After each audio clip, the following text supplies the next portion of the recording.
If you enjoy this content, please take a moment to rate and review it. Your feedback will greatly impact our ability to reach more people. Thank you.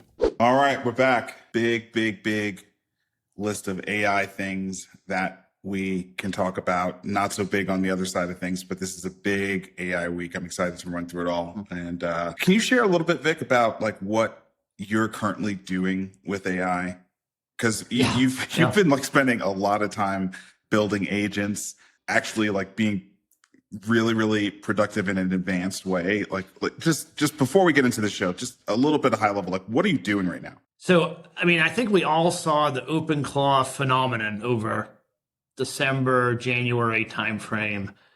And what I took from that is that the architecture for an agent that people want is one that sort of just lives wherever you are in wherever you're communicating, right? So that was the takeaway. OpenClaw had lots of problems. It wasn't secure, and it was not meant for the millions of people that, turned it on and started working with it. So there were plenty of bad stories. But that demand signal of so many people like rushing in and ignoring security concerns because they wanted this access is what I sort of took away from that. And so I've built 3 agents for different purposes, sort of with that same architecture. They live in wherever the customer is. And I've spent a lot of time designing all the stuff around the LOM with the concept that the LOM is almost like a resource that you plug into the bottom of the agent, and you can plug and play any LOM with that. But then what is the infrastructure that kind of resource, that intelligence resource plugs into? And you need to have sort of 3 things, I think. You need to have memory, context, like an identity. What is this agent supposed to do? And what does it know about? How does it need to function? And then tools. So it can communicate in Slack, or it can communicate in Telegram, or whatever environment you want. But then also, can it go look up things on the web? Can it write code? Can it the different tooling that you need to put around it so that the agent can do things in the world. But then probably the most important thing is some kind of goal or reason for existing. And I think that's been the hardest thing for a lot of individuals, because they spin up an agent with OpenClaw or any of the knockoffs now, but they don't really have a good use case. They're just sort of playing with it. So then it ends up reviewing their email and whatever, making restaurant appointments, reservations for them. Right. But I had 3 things I wanted to do. I mean, we have 152 companies in Foundry, and I love them all. And they all need a lot of support, a lot of help. And it's just me. And so I created an agent to try to like extend my reach. And so I call it a her, even though of course it's not gendered, but her name is Faye for the Founder Empowerment Agent. And then I've designed things where like Faye has a bunch of information about this company. And so it knows when they were founded, it knows how much revenue they have, it knows all the employees. We seed it with all of that context, all that information. So when Faye arises and interacts with the founder for the first time, typically in Slack, it's more like an employee showing up to work for the first time. Like she's armed with all of the data that Jumpstart knows on them. And then it also has like, I teach a fundraising class that has all that information, has all this like infrastructure that we provide. But the most thing I'm excited about is I'm going to be doing office hours every Thursday where Faye books it and she works with the founder to kind of get their question organized. And then she preps me ahead of time. So I come into the 30-minute office hour fully prepared with what they need to talk about. And then we talk about it and it's recorded and transcribed. We'll take away all the details, all the private things that we don't want to share. But then Faye's going to learn these. There's like a bunch of pattern recognition that I have that I can't can't fully express. And so Faye's going to be watching these office hours and facilitating, but then internalize those takeaways and start to then be able to advise founders with those same kind of lessons. Again, we're going to take away the details of what client they're trying to sell to or what board issue they're trying to work on. But I think a lot of the themes, a lot of those patterns that VCs have sort of developed for me over 26 years, I can't fully just write them out. But I think if I do office hours for a month, 2 months, 3 months, over time, Faye is learning from that and she'll just get better and better and better. And I think that's a good, at least from my point of view, that's a good use case for an agent where it's sort of helping the founder day one, but it's also learning and getting better over time so that I can spend my time on more and more nuanced or detailed work with founders. Well, the whole group of 150 are getting the benefit of that kind of raising all boats. All right. And what have you built it on? I built it, well, for that one, I built it on Supabase and, Claude Code. But is it running OpenClaw? It has OpenClaw, but also I've changed it a bunch. So I've taken the soul.md file and a couple of the structural files, but then added a bunch. Like I have a different hub because I didn't want to build it's going to be too technical, but I built a different hub. I stole, it's open source. I co-opted from a thing called Hermes. So it allows us to now very easily just turn on, you want to be on Reddit? Fine. You want to be on email? Fine. You want to be a web chat? Fine. It has all the built-in Discord, has everything built in. OpenClaw just didn't come out of the box like that, so it kind of added to it. And then this self-learning process I got from another open source system.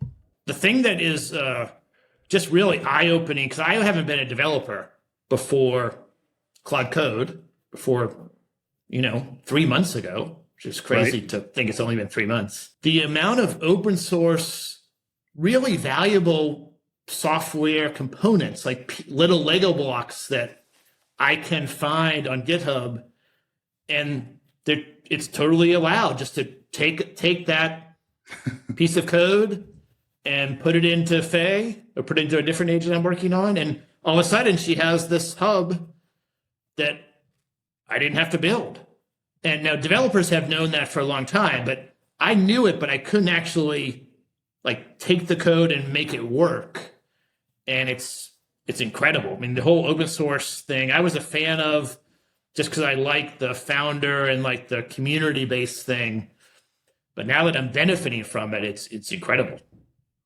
Well, thanks for that rundown. I wanted to start the episode there because we're going to end talking about a lot of AI stuff. I think that the headline of you being a venture capitalist, running this very, very large portfolio of pre-seed and seed companies, effectively by yourself. So it's not like you're not busy, right? Managing LPs, managing the portfolio companies, supporting them, et cetera. Yeah. You still have been able to build an autonomous agent and do it working with GitHub and do it working with open source code and work with Claude. And maybe I don't like this OpenClaw. Maybe I'll try this harness. Maybe I'll adjust the soul document. So I think I just wanted to do a little bit of a debrief or post-mortem on that work, because I wonder how many of our listeners are familiar with some of the things you said. It's something as important and critical, but also not that obvious as the soul.md file, for example, right? If you know what that is, it's kind of everything. But if you don't know what it is, then you're like, I don't know what it is, Yeah. And I think that gap between people who are taking the time, like you, to be practitioners and work on it and the benefits it's yielding, right? In very, very short order. I just wanted to talk about that because I think that talking about AI every week on this show, whether we're talking about the job losses or we're talking about the incredible things that these applications can do, I think the majority of people are still just doing the chat thing. And I wanted you to share your story because we are actually in the agentic era where one person who is willing to put the time in can build an agent, can build a fleet of agents, can build a company of agents. And, that MedV story, we're going to see a lot more of those MedV stories. Yeah, and I think that I need to share that Faye is not the first agent I tried to build. I tried to build a different one last summer, and it failed. And it failed because I didn't have Claude Code, and I was trying to work with, I don't know, maybe Opus 4 or something, an earlier version. And it was on the edge of being able to do it, but it wasn't quite there. And we didn't have the OpenClaw frameworks. We didn't have Paperclip, which is a whole nother thing we can talk about for half an hour. And so the reason I say that is over a 2-week period, people should just try to build something, not because it's actually going to work, but I learned a ton trying to build Aussie, which was my first VC associate. And she didn't work. I mean, she worked, if I was like working with her and babying her and fixing everything every 10 minutes, she'd work if you squinted. But I think that's how you learn to do these things. You sort of try something and it doesn't work, and then you come back later and the tech has changed. And so then now it's easier. So like you have to figure out the whole memory context management. You think a 1 million token window is a lot, and then first of all, the agents can't use the full 1 million. And secondly, I'm giving Faye the entire portfolio of 150 companies and all of our information. It's a lot more than 1 million tokens. So like, how do we give her the right context for the task at hand? You can't learn that until you just start. So I think that's my advice. So people should start trying to build something that is outside of just asking a question to an LM and getting an answer back. It works for that, but that's the very sort of tip of the iceberg of what it can do. All right, that's our PSA, and Vic didn't know I was going to ask that. So, but I did want to give you some props and also, ask you to share. With that, let's dig in.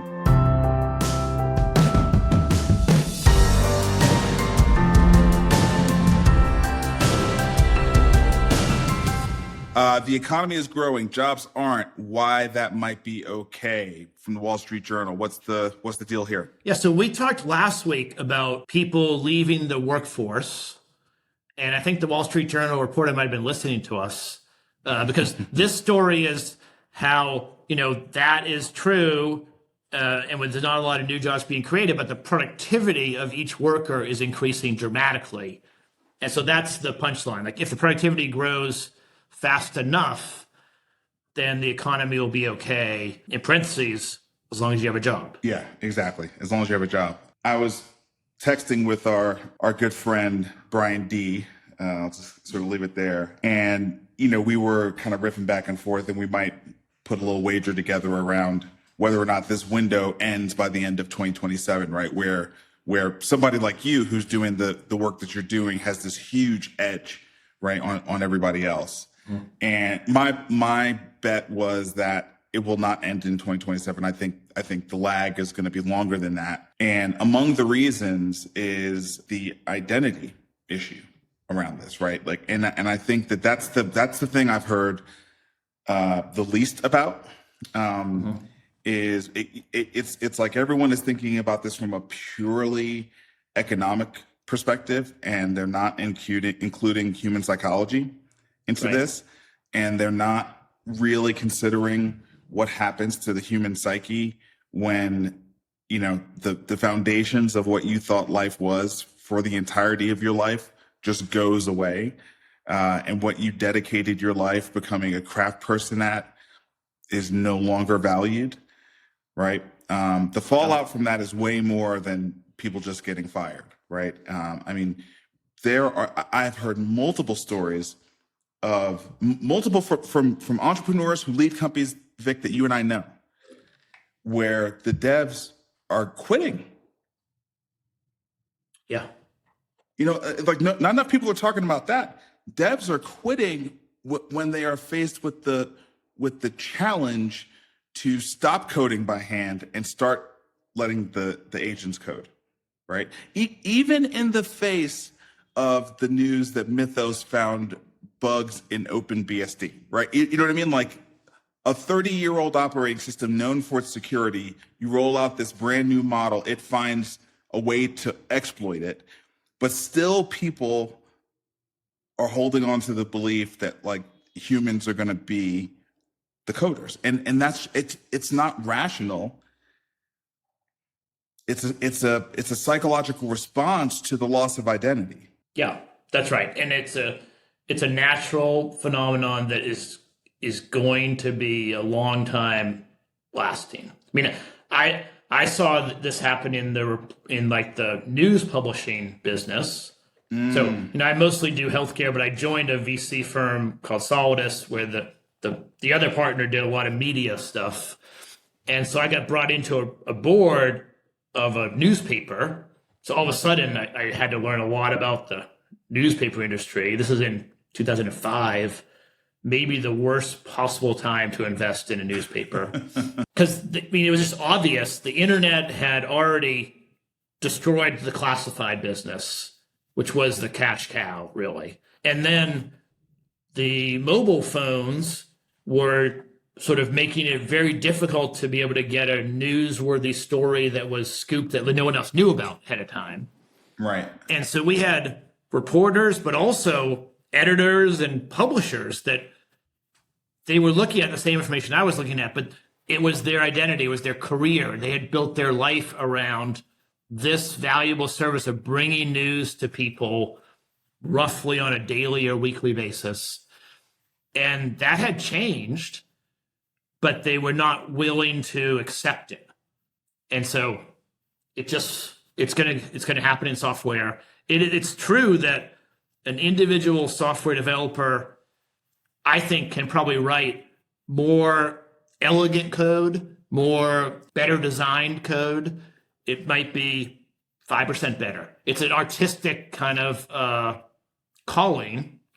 And there are some people that are really good at it. And we now have like mass produced products coming out that are pretty good. It's like if you don't want to buy the product from China, you'd rather pay 4 times more to have it made here in the US because you like to support the artisan making a belt or something. And it's a higher quality belt. But the Chinese belts are a fourth the price and last just as long. They just are maybe not made with love as much. It's kind of that same dynamic. Like you're not going to be able to code as well or as fast or as productivity unless you use these tools. But it's sad. I think if you spend a long time perfecting your skill, it's sad and it's a hard identity change.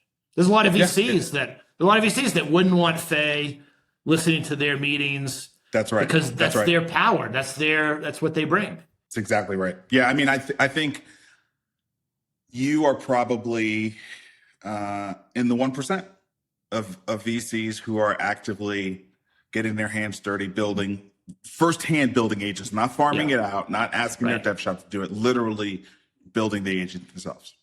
I don't think you can farm it out. It's too new. Oh, well, people will. I mean, I think there's going to be consulting firms that are going to make a killing, on the farm out process of it. Okay. The process of refund tariffs is going to begin next week. Trade court judge says the government confirmed it is on track to start processing claims for refunds of Trump's tariffs, invalidated by the Supreme Court. I don't know how much there is to say about this other than it just seems like a colossal waste of time and energy. Yeah, I agree. And if I could get money, I'd probably throw my name in. I don't think I paid any tariffs, but people not directly anyway. It's going to be like the stimmy checks. I'm like everyone's going to try to figure out how can they get free money. 100%. Okay, final economy story. The U.S. economy remains resilient in the face of the Iran war, banks say. The banks also had another stellar quarter. So, I think they were probably feeling pretty good as earnings rolled out and felt like they could say, yeah, the economy's doing great. Economy's resilient, never mind all these job losses and $5 a gallon gas, JP Morgan and Citigroup said we're doing great. Earnings across the market, including banks, have been strong. And so if you count publicly traded stock earnings as the economy, it's doing great. I don't know if that's the full economy, but it's definitely the Wall Street economy. Yep. All right, let's move to the VC rundown. Keebler Health secures $16 million in Series A funding for AI-powered risk adjustment platform. Yeah, so this is an AI startup in value-based care. Flair led the Series A. So, I think value-based care continues to be a place that gets a lot of VC attention. It's hard, but eventually someone will crack it. I think it's better to be in a niche like value-based care for this particular type patient, but that's not what this is. Totally agree. AI-enabled fertility care and longevity provider Onto Health closes a $20 million series funded by ARTIS and Humania. Funds are going to expand the fertility care across the United States and drive expansion into the Gulf region. Yeah, I think this is good. Even though there's a lot of fertility solutions, and we've invested in at least two, there's a lot of need out there. And bringing more solutions, technology-based solutions, I think is good. Gives women more choices. Agree. Ultralight raises $9.3 million seed round. So this is pretty cool. This is a AI native operating system for modern medicine practices. This is something I want to see a lot more of. The round was led by the General Partnership, participation from Wisdom Ventures, Anthemis, Emerson Collective. We've co-invested with Emerson Collective. I like this. Hey, let's just start from scratch and build a totally AI native operating system for the way that healthcare practices are going to run. You're not going to be able to sell this to the large healthcare systems, but if you focus on small enough practices, you absolutely can transform those practices. And while I don't know how fast these businesses will be able to grow because they're going to have to go after smaller chunks at a time, we're going to see more revolution in the way that medicine is delivered this way. And so this is a really exciting one for me. Yeah, we have been wanting the electronic medical record to talk to the practice management system, to talk to the patient engagement team. Most people don't have a system, but team. And Ultralight just sort of starts from the first day with all of those things intertwined in an AI native way. So yeah, I agree with you completely. It's going to be a slow go because it's hard. It's hard to sell physician groups and they have to sell small ones, but I'm a cheerleader for it. All right. Joyful Health raises $17 million in Series A funding. AI financial infrastructure company based in New York for healthcare RevOps. The round was led by CRV, participation from XYZ Venture Capital, Designer Fund, Inflect Capital, and Go Global Ventures. Yeah, so it's a good investor group, decent size round, and it's a hard space.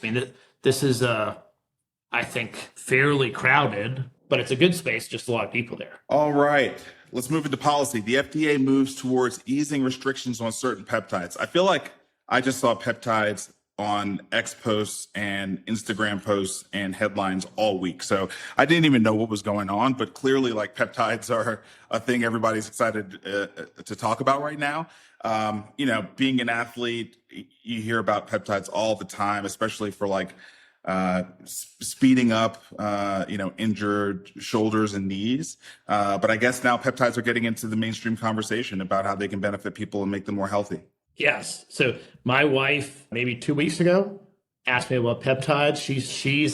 She's interested in it. Her wherever she watches on social media, people are really finding great benefit from it. So yes, it's definitely transitioned from longevity and really hardcore athletics to now the mainstream. All right. CMS accepts more than 150 providers, digital health firms for the access model. So that was fast. I actually want to give CMMI credit for going from buzz to rollout very, very quickly. This is exciting. And I think the number of 150 providers is fantastic.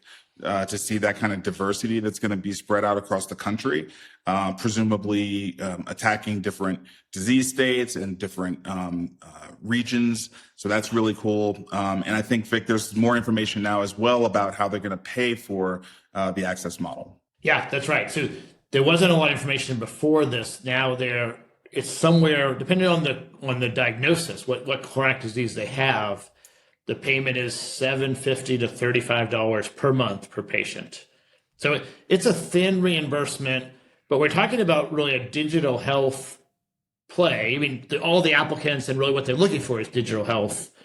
So I think you can deliver it at that price. You need to be cautious with your spend as far as cost of goods sold, but I think it'll be interesting. It's a 10-year experiment, so we'll be watching it for a while. But this is a good solution if we can figure out a way to actually, sort of change patients' behavior, change their outcomes for the better. And 10 years is the right amount of time for something like this, right? Because in 10 years, you just take the progression of AI in 10 years, and that amount of money is going to be rich for the AI companies that are going to be delivering this care. So, that's right. So yeah, I'm a fan of access. I'm a fan. All right, moving over to, is this payers? Baylor Scott & White health plan to depart the individual market and Medicaid this year. We've talked about these headlines in the past, and it's like, don't be the plan holding the bag, get out while you can. And so BSW has decided to exit the individual and Medicaid markets in Texas.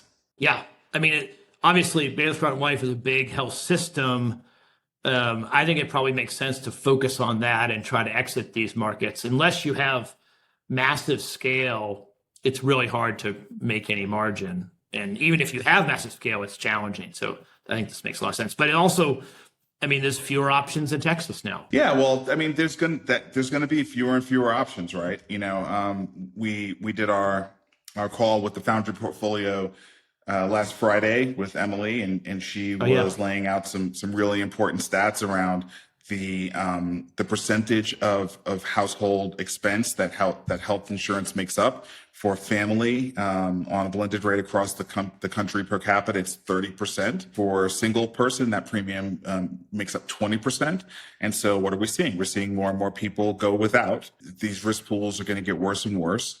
More and more uncompensated care. It's kind of like just one thing tumbles into the next thing, and it's all becoming quite unviable, I think, with the exception of the absolute largest players, right? Like a BSW, it's a regional health system that has a plan.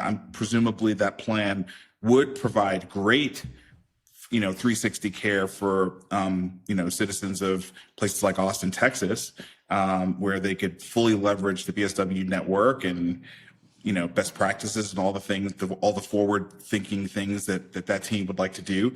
But you can't make money on it anymore, Right. And as you said, the healthy people are not going to pay that percent of their income. They'll just go without. They'll go to urgent care. They'll sort of self-underwrite. So you're going to end up every year getting fewer and fewer healthy people in the risk pool.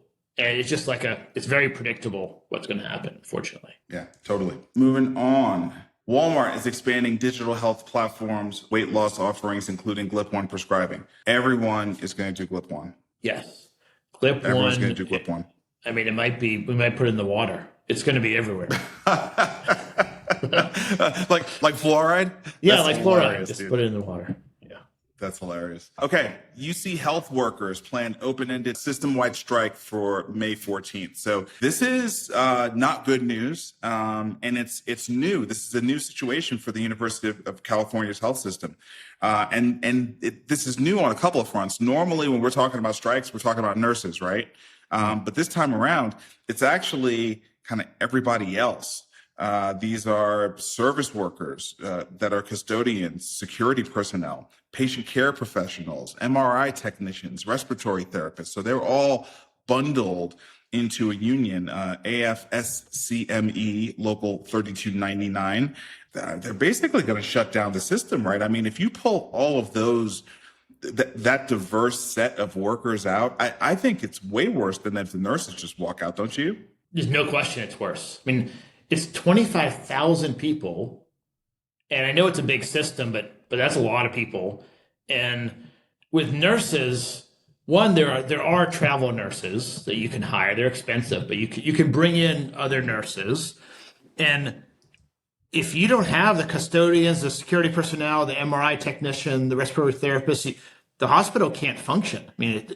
Yes, the nurses and doctors are the face of it, and they do a lot of the valuable work, but all of these support roles are needed. You can't go without. And there isn't like a traveling custodian service. And so they're just going to be stuck. So they're going to have to come to some agreement. Yeah, it's this is a bad story. So to me, this is a very strong position for the union to have taken. We're 30 days out, right? So I think a lot of negotiation is going to happen over the next 30 days, and hopefully the strike doesn't actually take place. Yeah, they're required to give 10 days notice, and they gave 30. So like you're saying, I think that implies that there's some hope that they'll be able to negotiate between now and May 14th. Yeah, very much hope so. All right, going into pharma, J&J's first quarter sales grow on cancer drug strength. The drug and medical device maker managed to offset declines from its blockbuster Stelara losing patent protection. So J&J just, we talk a lot about Lilly. Obviously, between GLP-1s, the way that they've been beating the pants off Novo, and also just the forward-thinking tech AI partnerships with NVIDIA, partnerships with drug discovery AI companies. There's a lot of awesome sexiness with Lilly for good reason. J&J is like this boring company that just trudges along quarter to quarter and really has not really missed a beat. I mean, I recognize that it's not the sexiest stock out there. But they certainly have continued to keep the revenue growth, going in the face of some other big pharma companies. And even as they've tried to sort of pair off their consumer business, they still continue to perform at a very high level. Yeah, I agree. They're not as flashy, but they deliver. They're executing at really well. Lilly makes preclinical ADC specialist CrossBridge its latest acquisition in a vague $300 million deal. I don't even want to talk about this deal. I just want to talk about the fact that every week we're talking about a deal that Lilly does. Yeah, to close a deal every week.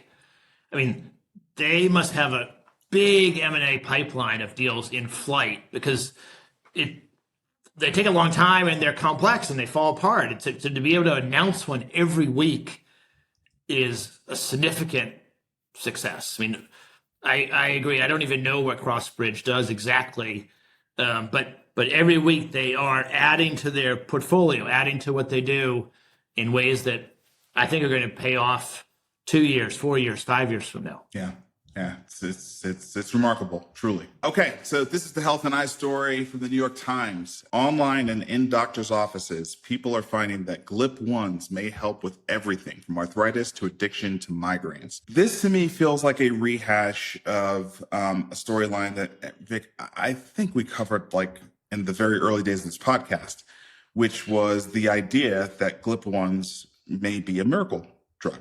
There may not be a bottom anytime soon to the things that it can remedy.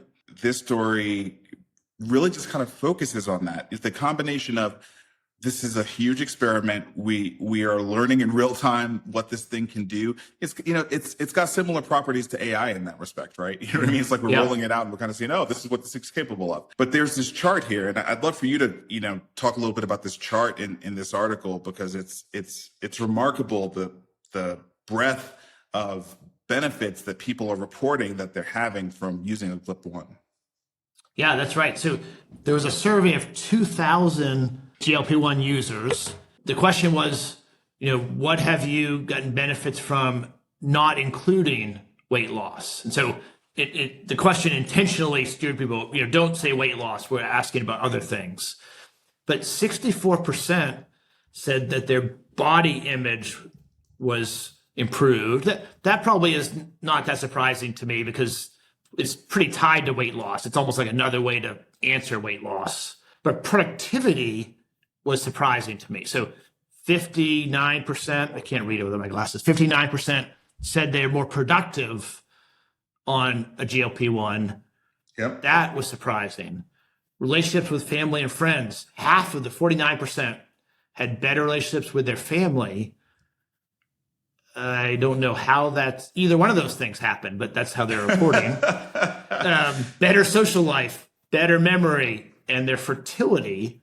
Whether it's psychosomatic or it's real or some combination, I don't know is really the point. People are getting the perception or the reality that they're having improvements in all of these areas because they're on this drug. And that makes it a wonder drug, I think, just that itself. I completely agree. Yeah, it's remarkable. Actually, it's remarkable. So look, we're going to have to keep watching this thing closely, but as these positive stories keep rolling out, so does the futures for, I think, Lilly in particular, but also the expectation that everybody is going to try to sell these things. All right. Yeah, that's right.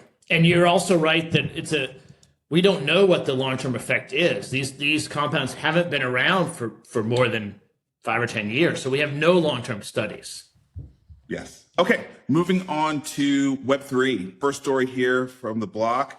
Elon Musk's X money stands to disrupt payments and pressure PayPal, but crypto plans may hit regulatory hurdles. So we haven't talked that much about Elon on this show, actually. It's interesting. But if we were a broader show, we could talk about the SpaceX AI, whatever that company is going to be called. Yeah. Potential record-breaking IPO that's about to happen. The ability that this guy has to execute. It's funny. He executes like he's had AI all this time. It's really, really remarkable. And people may not always remember that he was the CTO at PayPal, right? Right. And so, and X was like his idea about where they were going to take PayPal. And so he's always had this aspiration to make this everything app. And one of the core things of the everything app is a wallet that you can securely transact on. And so if you're going to start that in 2026, of course, you're going to leverage crypto rails to do that. But he's not just talking about transferring money, he's talking about yield. And that's where I think some of the regulatory challenges may pop up here, because they're talking about doing a 6% APY. And obviously that's going to attract a lot of people to want to use the platform, but also we've seen a ton of backlash from the banking industry around stablecoins and the yield that this has been offered there. And it sounds like this 6% API really is going to require the Clarity Act to get to the other end. And it's uncertain as to whether or not that'll happen. Yes, that's right. Elon, I think, is launching this with the hope that the regulations come around. But he's not allowed to do it right now, I don't think. And so maybe he will get in trouble. Maybe he will be right, and they'll end up passing it by the end of the year. I don't know, but that's just sort of how I think that's how Elon. I mean, neither one of us are close with Elon, but that's just how he does things. He just thinks this should exist in the world, and then he's putting it out there. He might get in trouble by various states until it gets approved. My feeling is that eventually, Web3 platforms will be able to pay yield, but he's going to be early to it. Also, XAI, Mythos was the first Blackwell-trained model that didn't even get released, but got, I don't know what it was, announced kind of. But XAI has one coming out this summer that's going to be worth watching. So we'll be talking about it this summer, probably, I think, too. Yeah, agree. Okay. Charles Schwab is beginning a rollout of spot Bitcoin and Ethereum on their trading platform. It's going to be called Schwab Crypto.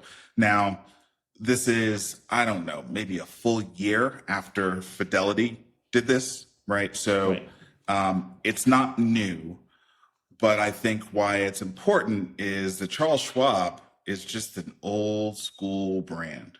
You know what I mean? It's an old school, safe trading, investing brand. And for them to put the name Schwab next to crypto, to me, is yet another undeniable move in favor of crypto becoming ubiquitous and part of the traditional finance ecosystem. Yeah, no question. They also are, I think, probably the largest, or one of the top 3 largest custody platforms. So I think as they do this, I mean, you always start with Bitcoin and ETH, but I think they'll probably expand from there. But you're right, they're old, and the fact that they're coming in means everybody is already in, or they're going to be soon. Yeah, for sure.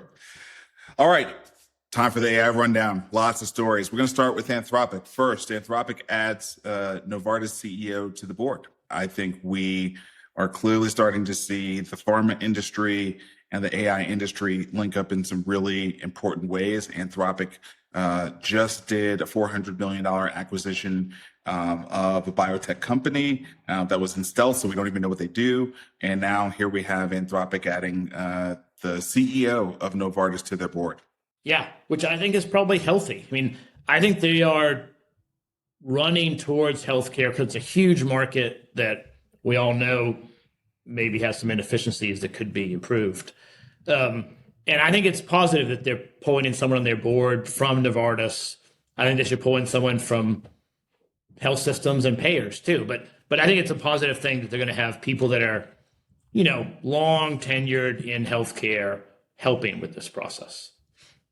Novartis is also international, so that gives them a different angle too. A lot of strength in Europe.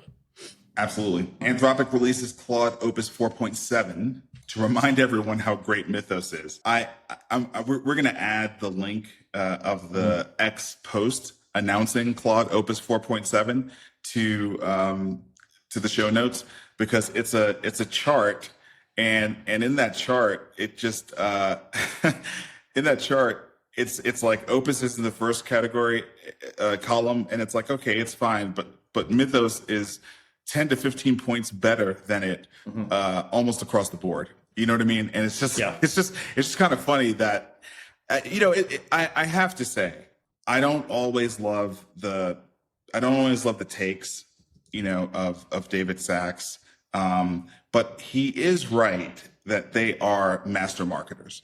They're not just great at product; they're also great at marketing, and we saw that at the Super Bowl, right? And I think we're seeing it here. I think we're seeing them balance a PSA with a humble brag. Right. Yeah.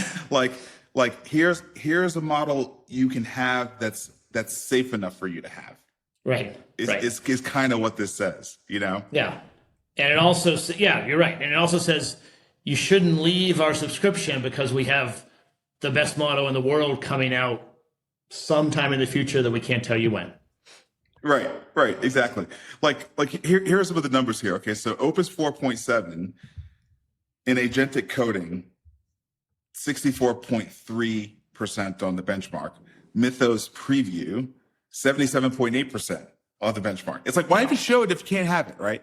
Right. Agentic coding is 87.6%. Mythos preview, 93.9%. I mean, that benchmark's almost done. Oof. Yeah. It's remarkable. So yes, they very much released Opus 4.7 just to kind of say we have way more in the can. All right, let's shift to OpenAI, because I think that they have done some of the best product positioning and marketing moves this week that I've seen them do in maybe 12 months. So the first one, on the heels of the Mythos Project Glasswing hubbub, OpenAI unveils GPT 5.4 Cyber, an AI model for defensive cybersecurity. Now, that is responding in the moment appropriately. That's right.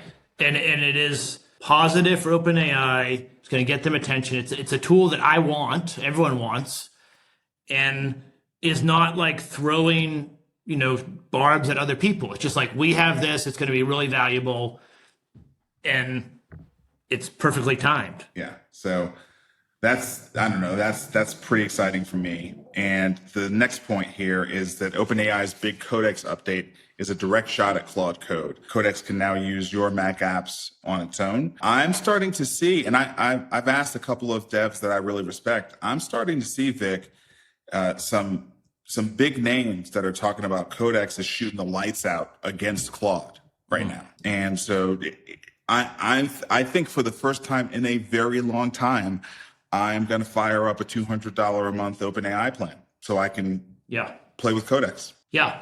I mean, I haven't played with it. I agree that OpenAI is coming on strong. I think that they're going to do really well towards the back half of the year. They seem like they're building momentum and not distracted as much anymore. And what I've heard about Codex is that if you know what you want to build, if you have clarity on the architecture and design and you've scoped it all, it's far better than Claude at just going to do the work.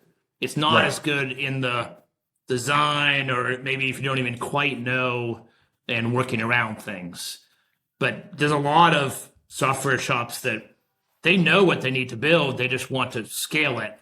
I think Codex has been the winner in that space. Yeah. So good for OpenAI. Also in a week where Sam Altman had a failed Molotov cocktail thrown at his house. So look, Yeah. and also is seemingly going to lose this court case too. Yeah, OpenAI is very embattled at the moment, but I want to give them credit for these two strong announcements. All right, moving back to Elon, and really this is going to be a series of stories about data centers. XAI has been sued by the NAACP over the Memphis data center. Unpermitted gas turbines pose health risks to local residents, suit alleges. Yeah, look, this is, I don't know how you could get more perfect from a storyline perspective. NAACP versus Elon Musk. That seems like exactly what we should have as a court battle in 2026. But this is just the first of many real challenges that the United States is going to face in establishing the kind of data center build out that we keep hearing from the likes of Jensen Huang and Sam Altman that we need in order to be competitive globally against the likes of China. Yeah, so I was at a healthcare conference this week, but we had a investment banker come talk about just the broad economy. And this was one of the points that he made, that we are trying to 3x our data center inventory in this country this year. So it's like all the data centers they've built over the last 30 years, we're building 2 times that this year. And it's very challenging from a permitting and not in my backyard aspect. And Europe is worse. Europe and then the Middle East is at war.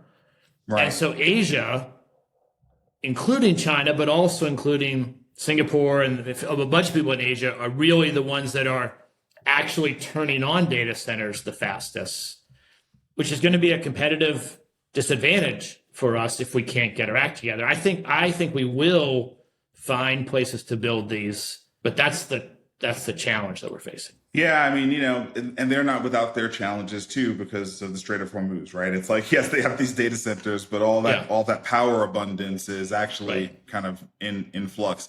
So it's a pretty unstable world now, isn't it? That's right. It is. That was the point of his talk. We're moving towards kind of hard power and take care of your own country first and away from the globalization and everyone friendly. Yeah. All right. And Maine has passed a ban on large data centers. These are centers that will draw over 20 megawatts of power until late 2027. Holy cow. Just totally take Maine out of the playbook. Nothing can go down there. Yeah. That might be the most foolish thing a state has done in a long time, but they already did it. It's law. And so I don't know. There's going to be difference. We have differences across the country, and I think it's foolish, but I don't live in Maine. So. Yeah. I think if Maine did it, this is going to end up being a bit of a playbook for many of the blue states. All right. And kind of on the other side of that, right? We're using so much AI that computing firepower is running out. That's the headline of a Wall Street Journal piece here that's focused on Anthropic, because if you've been a heavy user of Anthropic, one thing it goes down. Yeah. There are outages, right? And Anthropic, they are an incredible lights out product company. Just shockingly good at the product. But they're not a hyperscaler. They don't have the infrastructure. They rent, they don't own it. And they're running out of what they need to continue to keep their lead going. And I think this is going to accrue to the hyperscalers, to the Microsofts, the Googles, the Amazons, and even in the enterprise, the Oracles. And who else? And the Metas of the world, who have built out this infrastructure globally, right?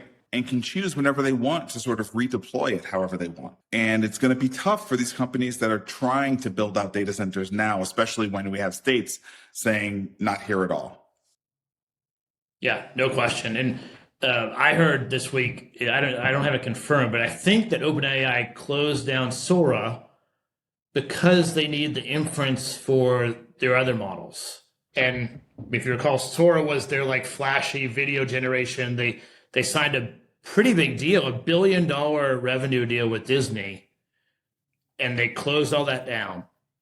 And they said it was because they're moving to enterprise, but the rumor is that they didn't have enough capacity for their customer base, and they were having to dial people back. Anthropic is already in that situation where you can't buy as much tokens from Anthropic as the market wants. They're trolling people. Like you're limited. So I want homework for you. We talked about before the show. I want you to go listen to the rest of the Dwarkesh podcast with Jensen Wang, and then let's talk about that next week. Okay. Yeah. Because it's very much related to this whole data center discussion, this whole compute discussion.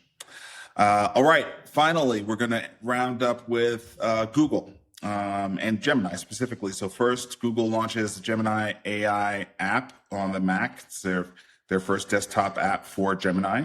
I am very happy about this because I love to use the thick clients, the desktop apps for AI. I love when they can have access to my file system and things of that nature. I think what's also really interesting is that they built this app using anti-gravity. I don't know if you knew that, in like 2 days. Yeah, it's incredible. I use anti-gravity as my IDE, so I'm excited to try this. I think it's interesting that Anthropic beat everyone to the punch with their Claude on Mac, downloadable, thick client, like you said. And this week, OpenAI and Gemini both have responses. So they had a 6-month head start, and now everyone's there. Well, not everyone's there, but 3 companies are there. Yeah. And then the final story, I'm going to let you take us out with this one. DeepMind launches Gemini Robotics ER 1.6 to meet precise physical AI demands. And the video in this piece here from SiliconANGLE is of a robot dog, and it's the best moving robot dog I think I've ever seen. Yeah, it's incredible. I mean, I remember a couple years ago when we were excited that a robot dog could stand up and walk up 3 stairs. Right. And now they have it like running up 50 stairs and crawling around some manufacturing plant doing inspections that previously humans had to do. And some of these environments are very hot or very cold or not very safe. And it's great that we have this technology. And I wanted to close with it because it's coming much faster than I expected. I kind of thought that the intelligence, kind of the white collar knowledge work was going to be really challenged, but the physical in the real world, walking through a factory, or in our world, like laying hands on a patient and taking their blood pressure or something like that, was going to be a long time. And I think it's coming faster than I had expected. Yeah, it's remarkable how fast it's coming.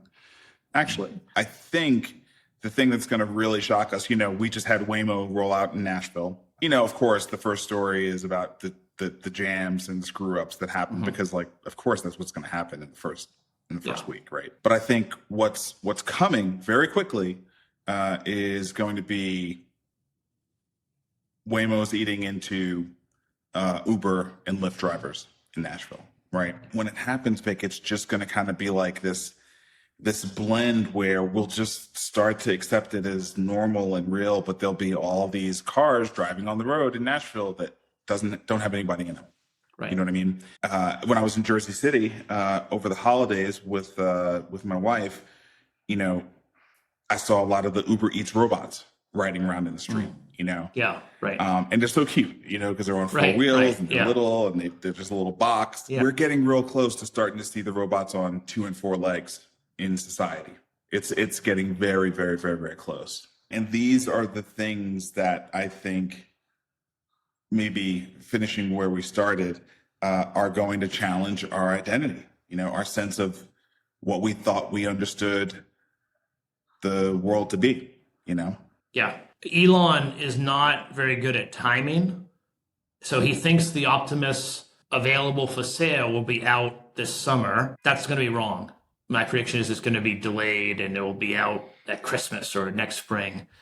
But we're going to have humanoid robots in the next year that are walking around doing things, and they're much better at lots of things. They can lift more, they can run faster, they can see further, they have different senses that I don't have, and they don't get tired, and they just keep going. And so we're all going to have to figure out what do we want to be? What is our identity in this new world? Yeah, so it's going to be it's a question. It's a question that we're not fully ready to deal with, I don't think. You know? Yes. I don't think we're fully ready to deal with. So I think that's right. But our listeners are better prepared than others. And so our listeners at least have more knowledge than their peers. Yeah, and our listeners are also going to crack open an open claw after being inspired by you and what you've done with Faye, right? I mean, if Vic can do it, you can do it. You can do it. You know, get out there, spend a weekend with this stuff. It will put you, honestly, we are at the point with these tools where one dedicated weekend can put you in the 0.1%. Yeah, you can have an agent working over a weekend easily. Now, the question is like, can it do valuable work for you? No, that takes 2 weekends or 3 weekends. But I mean, still, you would learn a ton spinning it up, and then, you know, you'll learn a lot, then figure out what to do with it later. Yes, exactly. So we just want to encourage people. Obviously, this thing is going full steam, right? There's nothing we're going to do about that. So the least you can do is get cooking with it, you know, get cooking with it. Don't wait. Yeah. And all you do is ask whatever LLM you are using. I heard Vic and Marcus talking about setting up an open claw. Can you teach me how to do that? And it will boom, it'll just give you all the steps. Yeah. So look, I want to make sure that we also acknowledge that this was kind of a weird week. You know, we have all sorts of people that are questioning many things. I mean, I don't know. I didn't think I would see kind of an all-out Twitter war between the president of the United States and the Pope. You know, it's just, things just seem really weird. And I want to maybe encourage you, if you're listening, that having a sense of purpose and a project that you are working on is a great solve for all the insanity that's going on out here. Yes. You know, yes. Turn off, whether you watch CNN or Fox, turn it off. It's not the real world. It's I don't even know if it's news anymore. It's just like marketing spin. Yes. And read a book or go build your own agent for fun. Either way, you'll learn something that's more valuable than whatever the news is talking about. Totally agree. So yeah, look, I just wanted to say that because I think